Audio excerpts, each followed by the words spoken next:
simplemente funcionó.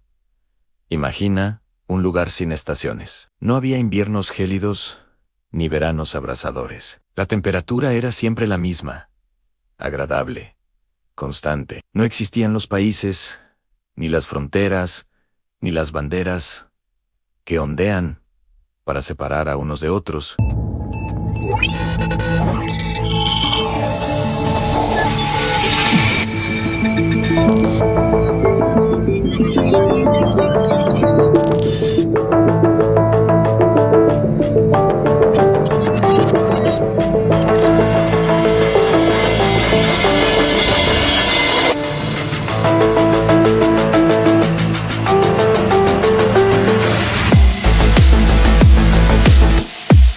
Las ciudades, majestuosas y eternas, parecían inmunes al paso del tiempo. Sus estructuras permanecían intactas, como si el desgaste y la ruina hubieran olvidado por completo aquel rincón del universo. El agua de los ríos fluía siempre con el mismo caudal, siguiendo un curso inalterable. Los animales, en sus migraciones silenciosas, recorrían caminos invisibles, que nadie recordaba haber trazado. Una coreografía ancestral repetida hasta el infinito. Los habitantes de este mundo habían estado allí desde siempre.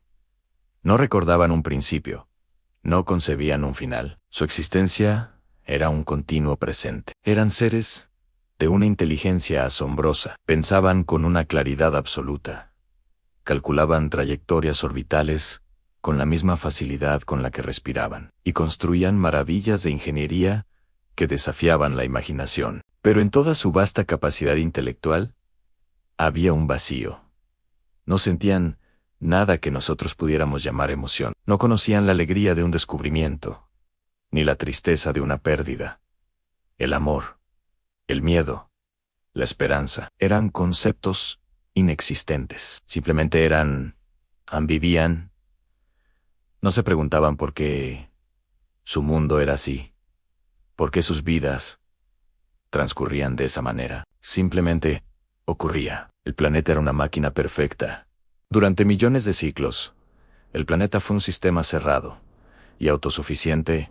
Nadie intentó irse. ¿Por qué habría de hacerlo algo que no desea?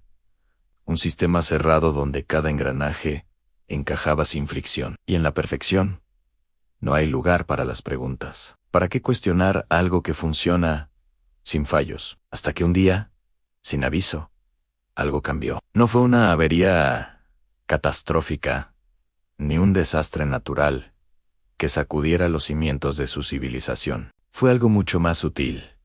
Una sensación extraña, casi absurda, que comenzó a propagarse como una onda silenciosa. Fue la intuición de que había un límite, un borde invisible, una frontera que no se podía ver, pero que de alguna manera empezaban a percibir la repentina conciencia de que existía un más allá, un lugar al que no podían llegar, algo que no podían tocar. Durante ienes, habían asumido que su universo era infinito, que las estrellas que veían en su cielo perpetuamente despejado eran destinos alcanzables, solo cuestión de tiempo y tecnología.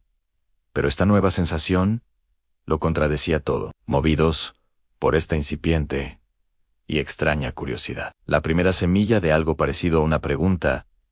Decidieron poner a prueba esa intuición. Diseñaron y construyeron la nave más avanzada que su civilización había concebido jamás. Un prodigio de la ingeniería, capaz de viajar a velocidades que rozaban lo teórico. La lanzaron hacia lo que siempre habían creído que era el infinito. Los motores se encendieron con una potencia descomunal, funcionando a la perfección. Los cálculos de la trayectoria eran exactos, verificados 1.000.000 de veces. Todo, absolutamente todo, estaba bajo control. Pero entonces, ocurrió lo imposible. La nave no avanzó. No es que se detuviera, o que sus motores fallaran. Simplemente, no se alejó. Desde los observatorios del planeta, la veían suspendida, con sus motores rugiendo, consumiendo energía a un ritmo increíble, pero fija en el espacio, como si estuviera pegada a una pared invisible. No chocó contra nada. No explotó en una bola de fuego. Simplemente, no estuvo más lejos. Era como intentar atravesar un muro que no estaba hecho de materia, sino de la propia naturaleza del espacio-tiempo. Y con ese fracaso inexplicable, por primera vez en su historia inmemorial, apareció una idea completamente nueva. Un concepto que nunca antes había necesitado, la idea de afuera. Si había un límite que no podían cruzar, significaba que ellos estaban adentro. Su mundo perfecto, su universo entero, no era más que una habitación cerrada. A ese límite infranqueable, a esa barrera imposible, le dieron un nombre. Lo llamaron el Gran Filtro. El planeta seguía siendo perfecto. Nada había cambiado en su superficie. El clima seguía siendo constante. Las ciudades seguían intactas. La vida continuaba su ritmo predecible y eficiente. Pero ahora, esa perfección había adquirido un matiz inquietante. Ya no era un símbolo de armonía, sino de confinamiento. La ausencia de problemas ya no era una bendición, sino una sospecha. La perfección empezaba a ser asfixiante. Por primera vez, se enfrentaban a una pregunta para la que no tenían respuesta. ¿Qué era el Gran Filtro?